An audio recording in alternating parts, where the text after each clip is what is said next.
առիթն է դիտարկել, հաղորդում տվողը։ Այս համատեքստում ուսումնասիրելով ոստիկանության կապիտան Մարգարյանի հաղորդումը տեսնում ենք, որ դրանում նա նշել է, որ հաղորդումը ներկայացնելիս ղեկավարվել է ոչ թե օրենսգիրքի 177 հոդվածով, ինչը քննիչն է նշել օրգան մարմինը, այլ նշել է, որ ղեկավարում է օրենսգիրքի 176 հոդվածով։ 176 հոդվածն հետևյալն է՝ պետական, տեղական ինքնակառավարման մարմնի կամ դրա պաշտոնատարանցի հաղորդումը, որն ինչպես տեսնում ենք, քրեական բարդ նախաձեռնել լրիվ այլ առիթ, այլ պահանջներով։ Այսինքն հաղորդում ներկայացնող անձը հաղորդման մեջ նշել է, որ ինքը հանդես է գալիս որպես պետական մարմնի պաշտոնատար անձ։ Ինչի է այդպես անում։ Գուցե ինքն էլ է հասկացել, որ մարմինը պետք է ներկայացնի այն ՈԳ մարմինը, ասել է, այսքանի որ մարմին չէ, որպես պաշտոնատար անձ ներկայացնի։ Անանաբար այդպես մտածել, կան տարբեր պատճառաբանություններ դրան, բայց փաստը մնում է փաստ։ Այն որտեղից որ եկել է հաղորդում, ինքը ասում է, ես հանդես եմ գալիս որպես պաշտոնատար անձ, ոչ թե ՈԳ իրականացնող մարմին։ Քննիչը ասում է, չէ, դու հանդես չես գալիս որպես պաշտոնատար անձ, ես քեզ դիտարկում եմ որպես ՈԳ իրականացնող մարմին։ Այսինքն ով ինչ ուզում է անում, հա, բայց էսի այն կետն է, որ վարչի օրինականությունն է որոշում, էլի։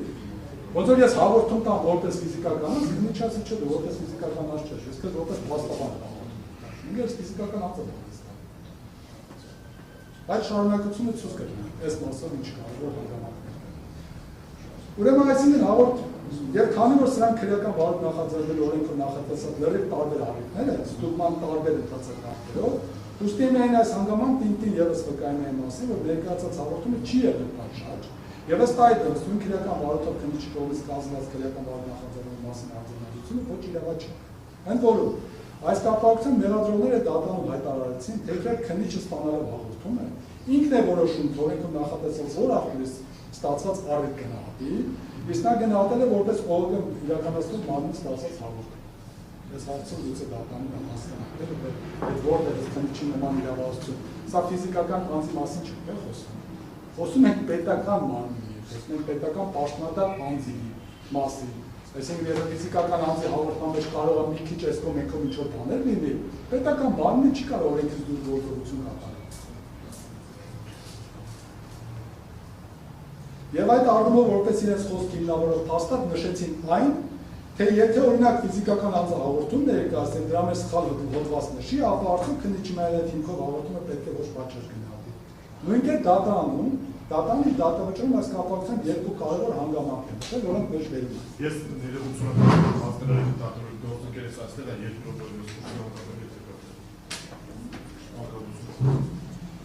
Հիմա տեսնենք թե դատան է սա ինչի մասին ինչա ասա։ Ուրեմն գրել է դատանը։ Սույն դեպքում դատանը գտնում է, որ Նավթարյանի կողմից կազմված հաղորդում դետալության փաստական տվյալը եւ ողոմի իրականացնող մարմնի ղեկավարի գրությունը, որով այն ուղարկվել է քննչական կոմիտե, արարևոտ հանցանքի հատկանիշները պարունակում է, պետք է դիտվի որպես օպերատիվ հետախուզական գործունեություն իրականացնող մարմնի կողմից իր լիազորություն իրականացնելու կապակցությամբ տրված հաղորդում։ Դատարանը ինքն է որոշում, էլի, հիմա սա անդրադառնում է, որը բավարարում է քրեական դատավարության օրենսգրքի 178 հոդվածով սահմանված հաղորդմանը վերաբերող չափանիշներին։ Սա առաջինը դատարանը ասեց, եւ երկրորդը, անդրադառնալով պաշտպանային դիտարկմանը, որ այնքանով, որքանով հաղորդման մեջ նշված է քրեական դատավարության օրենսգրքի 176 հոդվածը, իսկ քննիչն բարդ նախաձեռնելու արձանագրության մեջ նշել է 177 հոդվածը, դա եւս վկայում է ոչ պատճառ չափության մասին, ապա դատանը արձանագրում է, որ հաղորդում ներկայացնողի համար ղեկավարող նորմը նշելու որևէ նորմատիվ պատվիրանի բացակայության պայմաններում պաշտպանում մտահոգությունը դատանը եւս խիստ ձևական օգնություն համարում։ Հիմա տեսեք։ Դատանի առաջին ձևակերպման մասով կրկին նշենք, որ դատանի մատնանշած ՕՀՄ իրականացնող մարմնի ղեկավարի գրությունը, որով իբրև այն հաղորդում ուղարկվել է քննչական կոմիտե, բարություն ընտրում չի եղել։ Քննիչ այն չի ունեցել, հետևաբար այդ հաղորդման պատշաճությունը գնահատել է առանց այդ գրության։ Հետևաբար կրկին անհիմն եւ անօրինական է արդեն ապագայում դատանի կողմից քննիչի գործողությունների եւ հաղորդման պատշաճության օրինականությունը գնահատել է քրեական հարցից գտնվող այս գրության հիման վրա։ Ինչ վերաբերում է մեղադրողի այն դիրքով, մեղադրողների այն դիրքորոշմանը, թեև քննիչը ստանալով հաղորդում ինքը պետք է որոշել թե օրենքով նախատեսած որ աղբյուրից է ստացված առիթ գնահատի, իսկ նա գնահատել է որպես ով իրականացնող մարմնի հաղորդում, ինչպես նաև վերևում երկրորդ կետում ֆիզիկական անձի դեպքում տվյալների մասով նշվածներին, ապա նշենք, որ գուցե ֆիզիկական անձի դեպքում հոդվածի սխալ նշել է կամ չնշել է, էական նշանակություն չունեն։ Չեմ ուզում վիճակել։ Ֆիզիկական անձը այդ աշճանի պարտավորություններ չունի, կարող սխալել հոդված նշել։ Այստեղ այլ հատկանիշներ են։ Սակայն այլ իրավիճակը ողջի իրականացնող մարմնից կամ պետական մարմնից կամ դրա պաշտպանականից ստացած հաղորդման պարագայում կազմի նրանց համար օրենսդիրը շատ էական պայման է նախատեսել։ Այս պայմանը սա սկզբունքային է, եթե պայմանը չապահովվի, ուրեմն չի կարող հաղորդումը պատշաճվել։ Մասնավորապես 176 հոդվածի համաձայն պետական կամ տեղական ինքնակառավարման մարմնի կամ դրա պաշտպանականների հաղորդումը պետք է ունենա ձևաթղթի վրա շարադրված պատշաճ վավերացված պաշտպանական նամակի, էլեկտրոնային նամակի կամ հաղորդումների ալերտված է։ Հաղորդումը պետք է պարունակի, այստեղ հատկապես նշում է, այն ներկայացած պետական տեղական ինքնակառավարման մարմնի լրիվ անվանումը, հասցեն, համապատասխան պաշտպանական անձի անուն ազգանունը պաշտոնը, ինչպես նաև այս բացահայտի համապատասխան մարմնի կամ պաշտպանական անձի այն գործունեությունը, որի իրականացման ընթացքում նրան հայտնի է դարձել արևելուտ հանցակի փաստը։ Պետք է ինքը ասի, ես ինչ պաշտպանական անձն եմ։ Ես իրավասություն ունեի ես ինչ բան անելու, որպես այս պաշտպանական անձ։ Իմ իրավասությունների ընթացքում հայտնաբերեց ես ինչ փաստերը եւ հայտնում եմ ձեզ։ Նույնը ՕԳ իրականացնող մարմինը 177 հոդվածում։ Ասում է պետք է ՕԳ իրականացնող մարմինը հաղորդումը պետք է պարունակի բացի ընտրվի, ինչպես նաև բացահայտի համապատասխան մարմնի կամ պաշտպանական անձի այն լիազորությունը, տեսեք, այնտեղ ասում է գործունեությունը, այստեղ ասում է լիազորությունը, որն իրականացման ընթացքում նրան հայտնի են դարձել արևելուտ հանցակի մասին վկայող փաստը։ Հիմա պատվական դատարանը։ Եկեք հասկանանք հետևյալը, բացահայտելա թե չի բացահայտել, որպես պաշտպանական անձ բացահայտել, որտեղ երբ որ տեսեք, ինքը ասում է ես, ես ինչ պաշտպանական անձն եմ, հայտնում եմ, եթե ինքը որպես պաշտպանական անձ է, պետք է գրել իր գործունեությունը։ Հիմա այդ մարդը 176-ով ղեկավարվել, ով նշել է ինչ պաշտոն ունի, չէ գրել իր գործունեություն հայտնել է։ Հիմա ո՞նց է քննիչն ու դատարանը ասում, չէ, իրոք է։ Դու քեզ դիտարկել ես որպես այսինչ պաշտպանական, որպես այսինչ գործունեություն, բայց մենք քեզ դիտարկում ենք որպես ով իրականացնող մարմին, ու դու քո այնիշ լիազորության շրջանակում ես արել։ Այսինքն այդ քննիչն ու դատարանը այդ հաղորդում տվողի բանն է, սրբագիշներն իրենք են որոշում, թե դու ոնց ես, ինչ լիազորություն ես իրականացրել, ինչ գործունեություն ես արել, ունեիր այդ իրավունքը չունեիր, բայց իրականության մեջ հակառակն է, չէ՞։ Այդ պաշտպանական անձը տալիս է, քննիչը ընդհանրապես նստում է նայում է, գնահատում է դու ճիշտ ես արել, թե չէ։ Եթե դու ճիշտ չես արել հաղորդում ներկայացնում, ուրեմն ոչ պատշաճ է։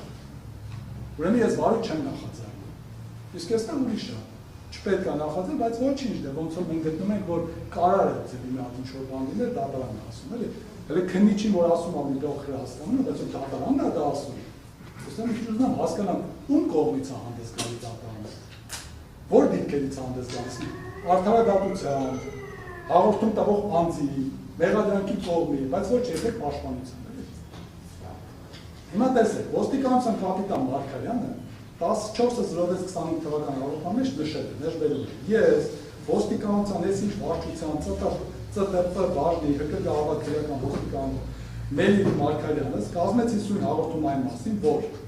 ոստիկանության մասին օրենքի 2-րդ հոդվածի 2-րդ մաս 2-րդ եւ 3-րդ կետերով, 7-րդ հոդվածով, 11 հոդվածի 2-րդ կետով, ինչպես նաեւ ողջի իրական մասին օրենքի 4-րդ մաս հոդվածի առաջին մասի առաջին կետով, 8-րդ հոդվածով, 10-րդ հոդվածի առաջին մասի առաջին կետով, 14, 15, 16 հոդվածներով վերապահված լիազորություն իրականացման ընթացքում փաստական տվյալները ձեռք բերել այն մասին, որ հայ առաքելական սուրբ եկեղեցու Շիրակի թեմի առաջնորդ վերաշնորհ Միքայել arczepiskopos Աջապահյանը Գալա TV լրատվական կայքին 2024 թվականի փետրվարի 7-ին տված հարցազրույցի ժամանակ նշել է, որ ինքը նախագահներ Քոչարյանի, Սարգսյանի բազմիցս առաջարկել է բովանդակությունը չեմ շարունակում, գիտեմ։ Բայց ուզեցի ցույց տամ, թե ինչ է ինքը լիազորությունների շրջանակում բազել, որ հետո տեսնելու են, թե որտեղից է իրականում բազել։ Այդ ինչ լիազորություն է իրականացում, այսքան հոդվածներ ա գրել ՕՀԳ մասին եւ այլն։ Այդ ընդհանրապես ՕՀԳ-ի ինչ է արել դու։ Դատախազությունից գրությունը ուղարկել եմ, ասել եմ ալվեք, ստուգեք։ Դատախազությունը հանել է, ասես կայքից։ Գրությունը ուղարկել է ասել է ոստիկանություն վերցրու, այսպես օպերատիվ աշխատակիցը չարչարվել է ոստիկանության մասին բոլոր օրենքներով, ՕՀԳ մասին բոլոր օրենքները սահմանված իր բոլոր լիազորություն իրականացնելու մի կերպ դժվարությամբ բազել է, որ դատախազությունից սրանց գրություն են ուղարկել, որի մեջ է ամեն ինչը գրած։ Այս է իր գործունեությունը։ Հիմա այսքան ասացի, որպեսզի հասկանաք շարունակությունը։ Ինչպես տեսնում ենք, ոստիկանության կապիտան Մարգարյանը օրենքի կոպիտ խախտմամբ չի բացահայտել իր այն կոնկրետ լիազորությունը, կոնկրետ որի իրականացման ընթացքում նրան հայտնի է դարձել արևելուտ հանցակի փաստը։ Սա արդեն իսկ նշանակում է, որ ներկայացած հաղորդումը պատշաճ չի եղել, իսկ ոչ պատշաճ հաղորդման վրա նախաձեռնված քրեական վարույթը ոչ իրավաչափ է եւ դրա հիմքով պետք է դադարեցնել քրեական հետապնդումը։ Իսկ ինչ վերաբերում է այդ հաղորդման մեջ նշված օրենքների հոդվածներով ոստիկանության աշխատակիցներին տրված ընդհանուր լիազորությունների, եթե այդպես լիներ, ասենք կարելի է իմանալ օրենսգիրքը, օրենսգիրքը նախանստել են ազգային ժողովում, այս օրենք կազմողներով, պատգամավոր բոլորը նստել են, մտածել են, ուրեմն մեջը գրում են, որ ով իրականացնում մարմինների լիազորությունը պետք է բացահայտի, ու դա նշանակում է, որ այն օրենք կա, ոստիկանության մասին, ողորի մասին, այնտեղ ինչքան լիազորություն կա, հոդվածները նշում են կվսում։ Այդ լիազորությունները սկզբանե ունի, եթե ինքը ոստիկան է, եթե ինքը ով իրականացնում մարմինի աշխատակից, այդ լիազորությունները ունի։ Բայց այս ամբողջ տրամաբանությունն նրանում է, որ դու պետք է ասես, որ այս գործունեությունը անելիս, օրինակ, ներքին դիտում է իրականացնում ես ինչ գործով, եւ ստացա ես ինչ տվյալ, որովհետեւ դու կարաս ով իրականացնում լիազորությունն ունես, բայց ապօրինի գործունեություն կատարած ունես։ Օրինակի համար պատկերացրեք ինչ որ մեկին գաղտնը լսել է։ Պատկերացրեք, օպերատիվ աշխատակիցը գաղտնը լսել է, ասում է դե գիտեք ինչ կա, օրենքը սահմանած լիազորությունների շրջանակում, բայց պարզվում է առանձնապատի որոշման։ Հիմա միջին ինքն իր գործունեությունը չբացահայտի, թե կոնկրետ որ գործունեության արդյունքում է տվյալը ստացա, ոչ մեկ չի կարող դրա օրինականությունը գնահատման ենթարկել, ոչ դատարանը, ոչ քննիչը։ Կամ ինչ տեսնենք, ընկեր դու որտեղից սա ստացա, ինչ գործունեություն, կարող է ապօրինի գործունեություն է, կարող է ավելի օրինական գործունեություն է, կամ կոնկրետ այս հոդվածներով որ լիազորություններ, օրինակ մասնավոր հարցում էիր անում, օպերատիվ հարցում էիր անում, թե օրինակ ինչ ես արել, քո գործողության կոնկրետ լիազորություն պետք է ցույց տաս, ու ցույց տաս, թե ինչի շրջանակում ես արել։ Իսկ երբ որ ինքը ընդհանուր լիազորություններ ասում է, ինչ կա, ես ոստիկան եմ, այս լիազորությունները իրականացնելու։ Այստեղ բացարձակապես հոդվածի տրամաբանություն դրա մասին չի։ Ինքը սկզբանե ունի այդ օրենքի սահմանված բոլոր լիազորությունները։ Ի վերջո, պատվարժան դատարան։ Կարող ենք ողջամիտ եզրանկում անել այն մասին, որ իրականում այս ամենը նաև քաշ դիտարկել է հաղորդում տվող ոստիկանության կապիտան Մարկարյանը, եւ քանի որ այս տեղեկությունները ստանալիս օրենքով իրեն վերապահված որևէ լիազորություն չի իրականացել եւ չէր կարող բացահայտել իր այդ լիազորությունը, ուստի իր հաղորդման մեջ նշել է, որ այն ներկայացրեց ղեկավարվել օրենսգրքի 176 հոդվածը, որպես պաշտպանատար անձ, այլ ոչ թե 177 հոդվածը, ոնց որ քննիչն է նշել։ Ի վերջո օրենսգրքի 176-178 նշումը որտեղ ձևական նշում է, սա ձևական չի բացվում։ Սա կոնկրետ առիթի տեսակն է։ Սա այնտեղ չի, որ ինչ-որ պատահական մի հոդված են գրել։ Դու ընտրել ես, թե դու որպես որ հոդվածով ես ղեկավարվում։ Մի հատ նորից ինձ թվում է այս գործերը ես պետք է շատ ասենց ամեն ինչ իրավաբանություն ամենատարրական ձևերով կատարեն ասել։ Օրինակ ասել, պատվարժան դատարան, սահմանադրության 5-րդ հոդվածի համաձայն, օրինականության սկզբունքի համաձայն, պաշտպանատար անձին լիազորված են կատարում այն ինչ որ լիազորված են օրենքով։ Էսենց դետալային պետք է բերեինք ասենք, հետո ասենք, վայ տես ինքը ասել է, որ հոդվածով է ղեկավարվել, օրենքը օրինակ տվել է լիազորություն, իր ասելով 176-ն է, դատարանը ասում է չէ, դու սխալ ես ղեկավարվել լիազորությունով, արի ես քեզ ուրիշ լիազորությունով ղեկավարել, էլի, դες մի տեսական հասկանալի ձևերով։ Հիմա տեսեք, այս ամեն ինչը ներկայացնելու հետ կապված, դատարանը իր դատավճռում նշել է հետևյալը։ Մասնավորապես նախ նշված փաստական տվյալները պարունակում են ներկայացած մարմինների ապանումը, համապատասխան պաշտպանատար անձի անուն ազգանունի պաշտոնը։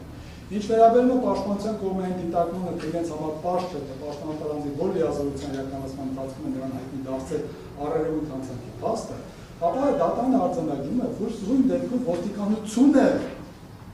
ոստիկանությունը իրականացել է դատախազության հանրային կապերի բաժնի կողմից իր գործառույթների իրականացման ընթացքում դիտարկված տեսանյութը ստուգելու լիազորություն։ Ասենք, այսքանը գրելուց հետո, ուղղակի դատավորը չի, որ դատարանը պետք է փակել համակարգիչը։ Չէ, ես տեսնում եմ դատարանները։ Չեմ, բան չեմ ասում, ասենք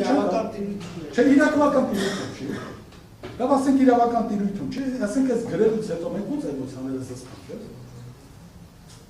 Նախ նման հետևություն հանգելու համար անհրաժեշտ նյութը բացակայել պատվարժան դատարանը։ Մյուս կողմից դատարանն այս իրավիճակն ամեն գնով փրկելու անհաջող փորձեր արել, որոնք դրսևորվել են սույն գործով ինչպես ամբողջ դատաքննության ընթացքում։ Այնպես է դատավճիռը կայացնելիս թույլ են տվել պաշտպանության կողմի հետևության մեծ թույլ է տվել հանգելու, որ դատարանը իրականում հանդես չի եկել որպես անկողմնակալ արբիտր, այլ եղել է ոստիկանության աշխատակիցների, նախաքննական մարմնի եւ դատախազության սխալներն ու խախտումները շփկող։ Ուզում եք նորից ասել ինչ է, էլի։ Միջև հիմա որևէ տեղ տեսել եք, որ հաղորդում տվողը տենց բան ասել։ Հաղորդում տվողը չի ասել, չէ՞, որ ինքը այդ գործունեությունը իրականացնելուց, այդ լիազորությունը իրականացնելուց է։ Քննիչը նման բան չի գրել, չէ՞։ Մեղադրողները դատանում նման բան չեն ասել, չէ՞։ Դա հարգելի դատարան գնացել ես դատավճիռ կայացնելու։ Այս որտեղից հորինեցին։ Դա նման իրավունք ունես, որպեսզի արդարադատություն իրականացնելու, այն ինչը որ դատանում չի քննարկվել, այն ինչը որ մենք ոչ մեկ հակառակ կողմից չի ասել, դու մեղադրանքի կողմի համար փաստարկ բերես։ Դու քո համար բերում ես իրաց փաստարկը, առաջին կետից ոստիկանի համար բերում ես փաստարկը, քննիչի համար բերում ես, դատախազի համար բերում ես։ Կարող եմ ասեմ, որ անարդար է դատարանը։ Ներողություն են խնդրում նման ձևակերպման համար, սակայն սա նույնիսկ շատ մեծ ձևակերպում է։ Վերաքննիչ դատարանին խնդրում ենք ընդամենը մեկ անգամ կարդալ ոստիկանության աշխատակցի կողմից ներկայացած հաղորդում ներկայացության այս փաստաթուղթը եւ փորձել գտնել այն տողերը, որտեղ հաղորդում ներկայացնող պաշտոնատարածը նշել է, թե իբրև հանցանքի փաստը իրեն հայտնի է դարձել դատախազության հանրային կապերի բաժնի կողմից իր գործառույթների իրականացման ընթացքում դիտարկված տեսանյութը ստուգելու լիազորությունը իրականացնել։ Հենց կգտնեք, ես ներողություն խնդրում։ Բայց եթե չգտնեք, խնդրում եմ դատական ակտում է տանդրադառնանք, դատարանից ինչ լիազորության հիմա է։ Նման բան կա գործում, մենք դրան անդրադարձել ենք։ Բայց այն մարդը չի ասել, որ ինքը լիազորությունն է օգտագործել, դատարանը ո՞նց է նման բան որոշ, գոնե կանչել հարցը քննելու։ Բերել ասել ընկեր, գոնե, իհարկե իրավունքը չուներ այս մասը, որտեղ սա ապացույց չէ, բայց գոնե Իհարկե վերաքննիչ դատարանը ևս չի կարող դա գտնել, քանզի դրա մասին ընդհանրապես ոչինչ չկա նշված։ Եվ հենց այդ պատճառով էլ դատարանը ընդգծել է, որ հաղորդումը պարունակում է ներկայացած մարմինների բանվանում եւ համապատասխան պաշտպան անձնազգային պաշտոնը, սակայն ոչ միտեղ չի նշել, թե դրանում բացահայտված է նաեւ համապատասխան մարմնի կամ պաշտպան անձի այն լիազորությունը, որի իրականացման ընթացքում նրան հայտնի է դարձել հարավայրի հանցանքի փաստը։ Այսինքն չի ասում ընդեր գրած, ասում է ես եմ ասում։ Ինքը հաղորդում է, էլի։ Հետևաբար, եթե հաղորդման մեջ այդպիսի որևէ նշում չկա, ինչու է դատարանը ոստիկանության աշխատակցի փոխարեն նման լիազորություն հորինել։ Հաջորդը պատրաստական դատարան։ Այս ամեն ինչը հիշում եք առաջին պահից ասում եք, որ այնքան խայտարակ են խախտումները, որ ամեն մի խախտում ինքնին, կարանք ուրիշ բան չասենք, ամեն մի խախտումը հանեք դուք, ու սա ամբողջ բարիքան օրինական է դարձել։ Ընդ որում հատուկ նշենք նաև, որ չնայած քննիչը քրեական վարույթ նախաձեռնելու արձանության մեջ նշել է, թե իբրև հաղորդմանը կից ներկայացվել են նաև նյութեր, որոնց վրա հիմնվել է քրեական վարույթը նախաձեռնելու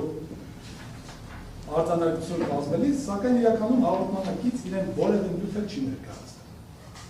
Ինչին ականատես եղանք հենց այդ հաղորդումը հետազոտելիս, եւ եթե սա կեղծիք չէ, ապա դրանք առնվազն անհայտ աղբյուրից ստացված նյութեր են, որոնք ևս չեն կարող քրեական վարույթ նախաձեռնելու արձանության համար հիմք հանդիսանալ։ Որպես նշվածի հակափաստարկ, մեղադրողները դատարանում վկայակոչեցին նույն այն վկայակոչեցին քննչական կոմիտեի ՀԿԳ քննության գլխավոր արձանպետի պաշտոնակատարի գրությունը ուղղված նույն քննչական կոմիտեի մեկ այլ վարչության